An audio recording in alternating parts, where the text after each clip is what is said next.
Hello ସାଙ୍ଗମାନେ, ଆପଣମାନେ ତ କେବେ ପତଳା ହେଇଥିବେ। ପତଳାର ଗୋଟେ କାରଣ ଗୋଟେ ଥାଏ, କାହିଁକିନା ଖାଇବା ଭଲ ନଥିବ, ସେଇଟାରେ ତୁମର ମନ ମୋଟା ହୋଇପାରିନଥିବେ। ମୁଁ ଆପଣମାନଙ୍କୁ ଏମିତି ଚିଜ୍ ଦେଖାଉଛି, ଆପଣମାନେ ବି ଟ୍ରାଏ କରିବେ। ଏମିତି ଆମକୁ ଦେଖ କେମିତି ମୋଟା ହେଉଛି, ଆଗରେ କେତେ ପତଳା ଥିଲୁ ନା କେମିତି ମୋଟା ହେଉଛି ତୁମକୁ ଦେଖୁବି। ଆଉ ଖାଇକି ଜଣେଇବେ, ଆଉ ଖାଇଲା ପରେ କହିବେ ନାଇଁ ଭାଇ ମୋତେ ସତ କହୁଥିଲା। ତ ଆମର ଭିଡ଼ିଓ ଷ୍ଟାର୍ଟିଂ କରିବାର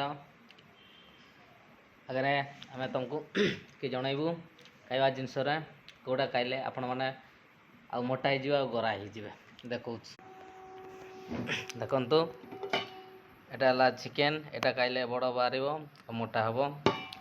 ତାପରେ ଆସିଲା ଆମର ଏଇଟା ହେଲା କ'ଣ କହନ୍ତି, ରାସମ ସାମ୍ବାର କହନ୍ତି। ତାପରେ ଆସିଲା ଆମର ଭାତ ଆଉ ଭଜା, ଦେଖିଲେ। ତାପରେ ଆସିଲେ ଆମର ଦହି ପିଅନ୍ତୁ ଖାଇଲା ପରେ।